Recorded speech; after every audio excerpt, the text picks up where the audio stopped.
기도로 위기를 극복하라 하는 제목으로 말씀을 드리고자 합니다. 오늘 본문의 말씀의 배경을 보면 야곱에 대한 이야기가 기록이 되어져 있습니다.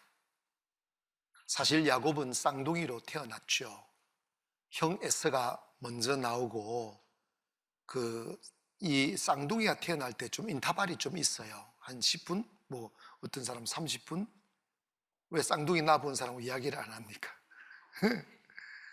근데 야곱은 형 에서가 나올 때 그냥 이 에서의 빗발꿈치를 붙들고 그냥 연줄로 나왔다는 거예요.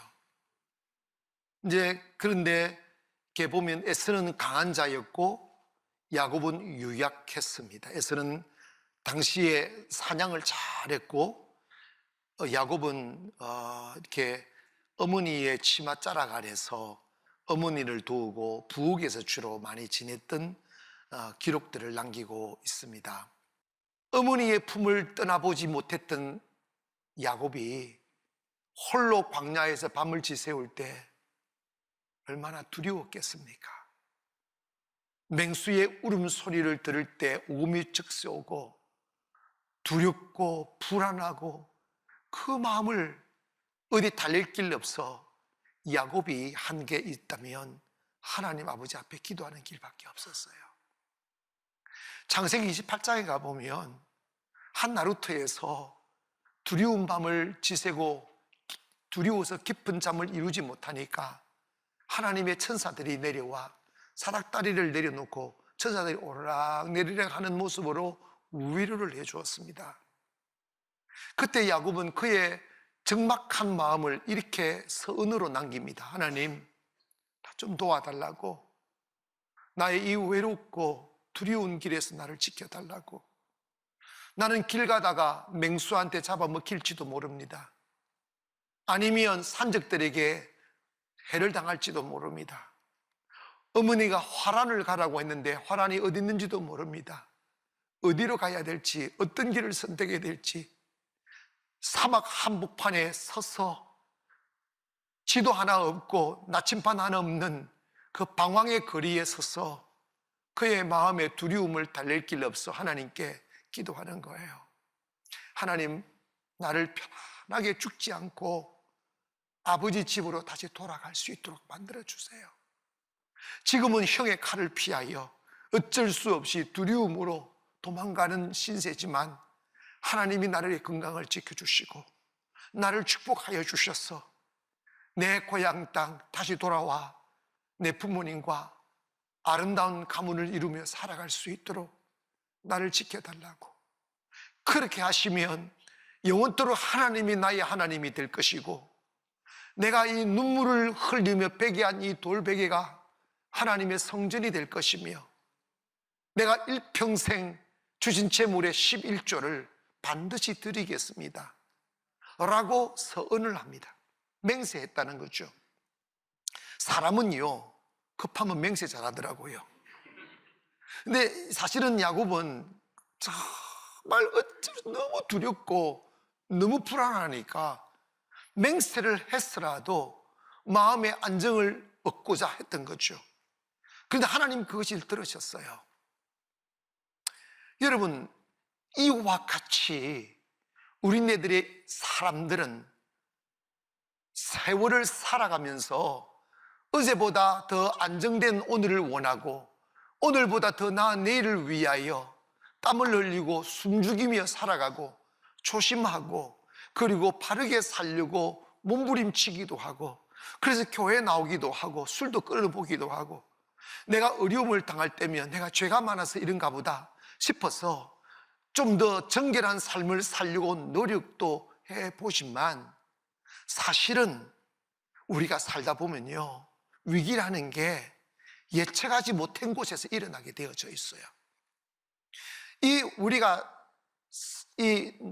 농업사회, 농경사회를 벗어나가지고 이제 지금은 최첨단 사회, 21세기는 첨단 사회 속에 살다 보니까 편리하게 된 것은 너무 많은데 우리의 생명과 안전을 위협하는 일들이 너무나 많은 거예요. 인생은 살다 보면 위기가 닥쳐요. 그런데 한번 생각해 보세요. 한 번씩 우리가 해가 진 저 선역에서 앉아 내가 살아온 삶의 여정들을 뒤돌아봐서 내가 태어나서부터 쭉 살아온 삶의 여정을 들여다보면 당신은 자랑 같고 당신은 멋질 것 같고 당신은 의시됐던 시간들은 세월이 지나놓고 보면 기억도 안 나요.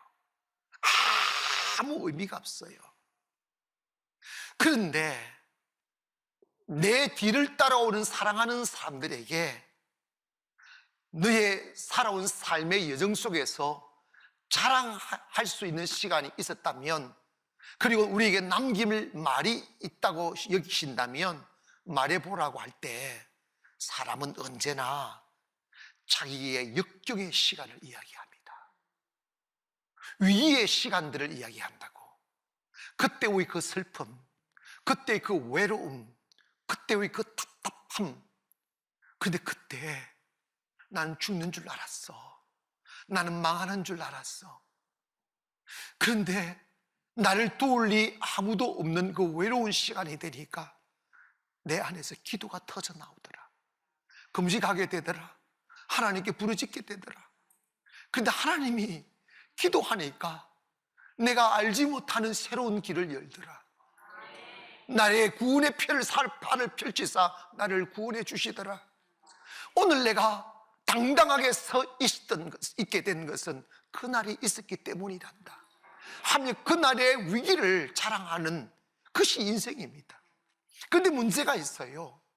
인생의 위기는 누구에게나 다가오는데 그 위기를 잘 이겨내고 이 위기를 잘 극복하는 기술을 가진 사람은 그 위기가 삶을 업그레이드 시키고 여러분을 더 크게 만들고 단련하여 성숙한 인격자로 만들지만, 위기가 실패로 귀결되고 그리고 위기가 고통으로 끝나버리면 인생은 무너지게 되어져 있어요. 그러나 사람들이 위기를 맞이하지 않기 위하여 교회에 오지만 어쩌면 하나님은 하나님의 사랑하는 사람일수록 삶의 마디마디마다 위기를 경험하게 만들어요. 왜냐? 위기가 우리를 단단하게 만들어요. 위기가 우리를 위대하게 만든다고. 영적으로도 위기를 만났을 때야 많이 진실한 기도가 나오는 거예요. 우리가 일상생활에 밥 먹을 때 하는 기도, 집 났을 때 하는 기도는 거칠의 기도예요. 하나님 잘 갔다 올게요, 그 정도지. 그러나 위기가 닥치면 가슴으로 기도하는 거예요. 우리가 매일 기도를 강조하는 것은 위기가 닥치면 기도가 안 돼요. 위기가 절망이 아니라 기도가 안 되는 게 절망입니다. 왜냐하면 여러분, 그리스도인에게 숨겨진 비밀 하나가 있어요. 그게 뭐냐면 내 인생은 내가 꿈꾸는 대로 펼쳐지게 되어져 있어요. 이걸 기도의 용어로 전환하면 내 인생은 내가 기도하는 대로 된다. 이건 변함없는 진리입니다. 그런데 위기가 닥쳤을 때 힘있게 기도가 되면 그 사람은 분명히 살 길을 여시고 분명히 위기를 당하기 전보다 더 큰 사람으로 일어나게 되어져 있어요. 평소에 기도하지 않았던 사람들은 위기가 닥치면 기도가 안 돼요. 무슨 기도를 해야 될지도 모르고 잡념이 생기고 불안감이 가슴을 채우고 두려움이 막 가슴에 가득 차지고 의심이 막 들어오고 하나님을 바라봐야 되는데 사람 의지하게 되고, 그리고 사람이 도와주지 않으니까 사람들에게 실망한다고 그러고 싸우고 분내고 정오하고, 그렇게 환경을 바꿔가면 안 되는 거예요. 우리가 위기가 왔을 때 기도할 수 있으면 그 위기가 축복이 됩니다.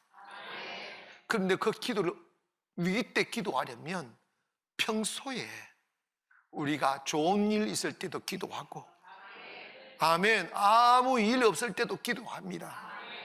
기도는 호흡이에요. 호흡을 중단하면 죽는 거예요. 야곱이 한 번도 집을 떠나본 적 없는 그가 갑작스레 형의 에서가 칼을 드니까 도망을 나와서 아무도 없는 광야에 홀로 섰다고. 길이 어디 있냐고, 어디로 가야 할지 모른다고. 주변에 자기를 도울 동반자가 아무도 없는 거예요. 그때 야곱이 잘한 게 뭐냐면 기도였단 말입니다. 사랑하는 여러분이요, 먼저 우리는 이거 기억해야 됩니다.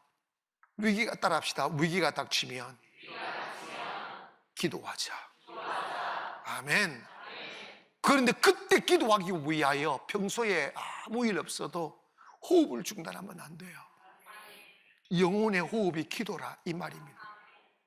야곱은 그렇게 집을 떠나 하나님의 은혜로 하란으로 도착하여 외삼촌 라반의 집에 도착을 했습니다. 라반에게 다가가 제가 외조카입니다. 우리 어머니가 리브가고 그래? 그래? 하며 가족으로 받아들이면서, 그 예전에는 다 목축업이었으니까 이제 야곱이 양치기로 시작을 합니다. 근데 외삼촌이 좀이 아니고 많이 구두쇠였던가 봐요. 임금을 다 떼먹는 거야.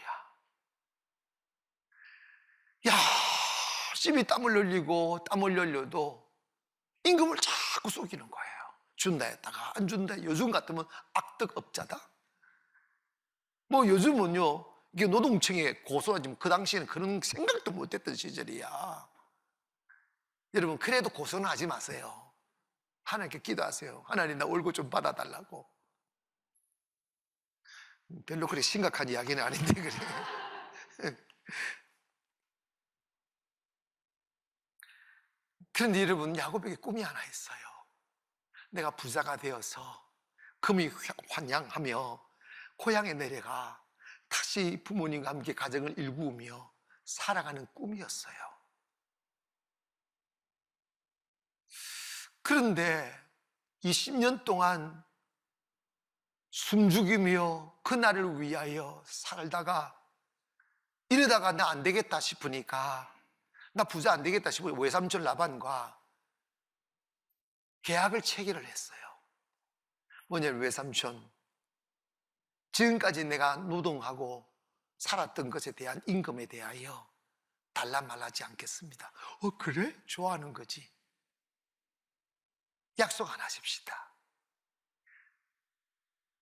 지금부터 태어나는 양이나 염소 중에 정상적으로 태어나는 새끼는 외삼촌이 다 가지시고, 얼룩달락 점이 있는 점박이로 태어나면 저의 것이 되게 해주세요.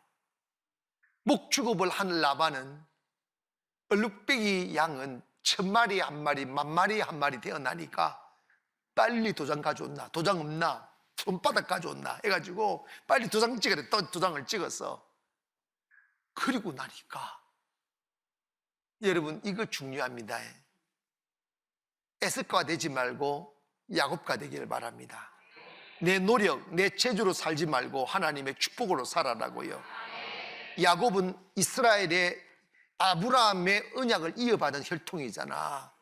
그래서 하나님이 내가 너를 축복하겠다고 그랬어요. 장자권이 뭐냐? 하나님이 축복하는 것입니다. 그걸 받았잖아요. 그런데 딱 약속하고 딱 도장을 딱 찍었더니 양이 태어나면 다 얼룩박이가 나오네. 염소가 태어나면 다 얼룩박이가 나오네. 그래, 갑작스럽게 거부가 된 거야. 그리고 이제 고향 땅으로 20년 만에 꿈꾸던 그리운 고향 땅으로 부푼 가슴으로 두 아내와 자식들을 데리고, 종들을 데리고 재산 양과 염소와 소를 줄을 이어 쫙 오고 있었습니다. 그런데 야곱은 그동안 그 일하고 그 삶에 지쳐서 에서를 생각 못한 거야. 에서가 죽었는지 사는지도 모르고 20년이 지났는데 에서가 자기를 기억하리라고 상상도 못하고 그냥 아무 정보 없이 자기 고향 땅으로 와보니 야곱이 돌아온다는 소리를 듣고 형 에서가 400명의 가정 군사들을 끌고 강가에 딱 진을 치고 이놈 새끼니 넘어오기만 내라 죽인다고 딱 칼과 창을 딱 들고 선 거야. 기가 막히지 않겠어요? 20년을 고향 땅 밟기 위하여 그 눈물의 세월을 참아 살아왔는데 자기 형 에서가 군사를 끌고 와 자기를 죽이려 하니 이 모든 20년의 슬픈 수고가 숲으로 돌아가야 되는, 그리고 목숨을 내어놓아야 될 위기 상황에 빠졌을 때 야곱이 한 게 기도란 말이야. 야곱은 형이 자기를 죽이려고 400명의 군사로 딱 포위하고 있다는 소식을 듣고 그는 한 게 아무것도 없어요. 형에게 선물 딱 보내는 것하고, 선물도 많이 보냈더라고. 복을 많이 받았더라고. 그리고 선물 보냈으니까 마음이 녹아나가지 그거 기대하지 않아서 선물 딱 보내놓고 그는 엎드린 거예요. 엎드렸는데 어떻게 기도했느냐 하면, 자 봐봐요. 딱 강가에서, 야복 강가에서 자기가 떠나오면서 건넜던 그 강을 건너기 전에 무릎을 꿇은 거예요. 기도하기 시작합니다. 밤새도록 기도하는 거예요. 고향을 떠날 때 나타난 그 천사가 다시 나타난 거야. 그걸 붙들고 기도하는 거예요. 주의 사자를 붙들고 기도하는 거예요. 나를 축복해 달라고, 나를 축복해 달라고. 여러분 여기 잘 기억하세요. 우리 그리스도인들이 세상 어떤 권력도 돈도 칼도 이길 수 없는 신비로운 권세가 있어요. 그게 뭐냐면 하나님이 나와 함께 해주시는 거예요. 할렐루야. 그거 붙잡아야 된다 이 말입니다. 야곱은 그 기도한 거예요. 형 에서를 제거해달라고 기도하지 않았어요. 형 에서의 마음이 녹아지도록 녹게 해달라고 기도하지 않았어요. 그는 뭘 기도했느냐? 하나님 나를 축복해달라고, 나와 함께 해주시라고. 밤이 새로 씨름하는 거예요. 여러분, 한 번의 기도가 응답이 없어요. 끝까지 기도해야 하나님은 단방에 응답하시는 거예요. 그게 뭐냐? 우리에게 시험하는 거예요. 네가 기도에 올인하느냐 안 하느냐입니다. 기도로 살 것인가 이 체주로 살 것인가 물으시는 거예요. 새벽이 되었습니다. 이 천사가 나 이제 새벽이 되었으니 해가 뜨기 전에 가야 되니 나를 놓아라고. 그때 야곱은 알았어요. 여러분 1시간, 2시간, 3시간 기도 지칠만도 하고, 여러분 기도할 때 이걸 조심하세요. 기도해도 응답될 기미가 안 보이면 응답 없는 것을 운명으로 받아들이고자 하는 육신의 정욕이 발동을 하게 된다고. 응답이 저 멀리 보여도 하나님 응답하신다고 마음을 지키십시오. 그때 하나님 역사합니다. 응답의 가능성이 없을 때 역사하신다니까. 야곱은 아침이 되어 그 천사가 가게 하라고 했을 때 더 끝까지 붙들고 몸부림을 칩니다. 당신이 나를 축복하기 전에 놓아줄 수 없다고. 그랬더니 환도뼈, 즉 허벅지 뼈를 갖다가 쳐서 부셔뜨려 버렸어. 발목도 아니고 이 허벅지 뼈가 얼마나 굵은데 내가 봐도 천사가 힘이 센가 봐. 한 방 쳤더니 이 허벅지 뼈가 부러졌으면 그때 뭐 포기할 만도 하잖아. 다리를 질질질질질 끄면서 당신 나를 축복하지 않아, 나 당신 안 보내준다고 딱 그 태도를 딱 보더니 그 천사가 야곱에게 이렇게 말합니다. 좋다, 나를 네가 축복한다. 하나님이 너와 함께 할 것이다. 내가 너를 축복하노라. 그리고 여러분 결과가 어떻게 된지 아십니까?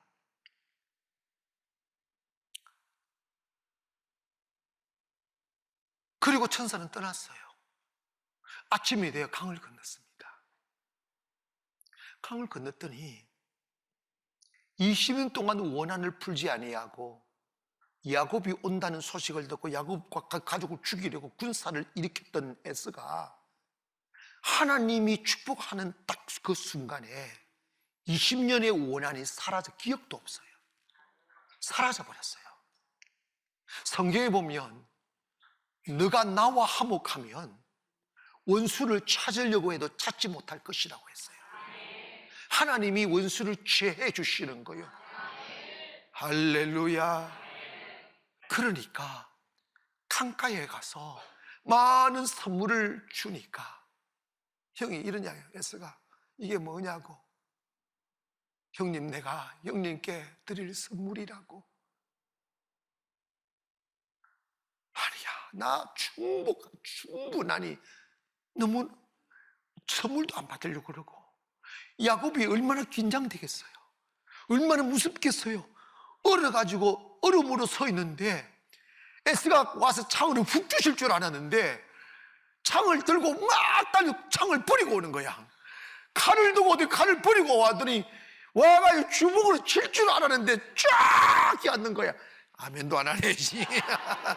너무 극적입니까? 그러면서 에스가 야곱을 안고 막 벙벙벙벙 울면서 내 동생 야곱아, 내가 잘못했다, 내가 어리석었다, 나를 용서해다오. 이런 일이 어딨냐고. 그래서 이 야곱을 죽이려고 몰고 왔던 군사들이 야곱을 쫙 둘러싸서 경호하기 시작하는 거예요. 성경에 뭐라고 말씀한, 너는 내게 부르짖으라, 환난 날에 내게 부르짖으라, 내가 응답하겠고 내가 알지 못한 크고 비밀한 일을 가르친다고 하셨어요. 사랑하는 성도 여러분, 성도는 돈을 자랑하지 않습니다. 성도는 권력을 자랑하지 않습니다. 성도는 세상을 의지하거나 자랑하며 살지 않습니다. 성도의 자랑은 God with us, 임마누엘, 하나님이 우리와 함께 하신다, 이것입니다. 여러분 가슴 속에 하나님과 아름다운 추억들을 만들기를 바랍니다. 하나님이 나와 함께 하셨던 흔적들 말입니다. 위기 때 기도하다가 더 큰 축복받는 거예요. 위기 때 기도하다가 더 큰 사람으로 일어나는 거예요. 사랑하는 성도 여러분, 오늘 저와 여러분이 이곳에 오셔서 함께 예배하지만 이 나라가 위기라고 하잖아요. 응? 사업이 위기라고 하잖아요. 교회가 역사 일이 없는 위기라고 하잖아요. 이때 우리가 절망할 게 아니에요. 더 열심히 기도합시다. 더 깨어서 기도합시다. 우리 하나님 아버지를 얻으십시다. God is a creator. 하나님은 창조주시고 He is a history maker. 그분은 역사를 만드시는 분이며 Master of history, 역사의 주인입니다. 그분이 나와 함께 하시면 우리가 무슨 염려하겠어요? 우리의 절망은 위기의 상황이 아니고 위기의 순간에 기도할 수 없는 게 절망입니다. 기도할 수 있으면 두려워하지 않아요. 사랑하는 성도 여러분, 위기는 축복입니다. 우리가 해야 할 일, 꼭 기억해야 될 일 하나 있어요. 위기 때 원망하지 마세요. 위기 때 절망하지 마세요. 위기 때 기도하시기 바랍니다. 그것이 답이에요. 기도하면 하나님은 그 위기를 기적 같은 축복으로 변환시키는 것이 하나님의 몫입니다. 그러므로 오늘 저와 여러분은 위기를 기도로 이겨내는 성도들이 되기를 주님의 이름으로 축원합니다.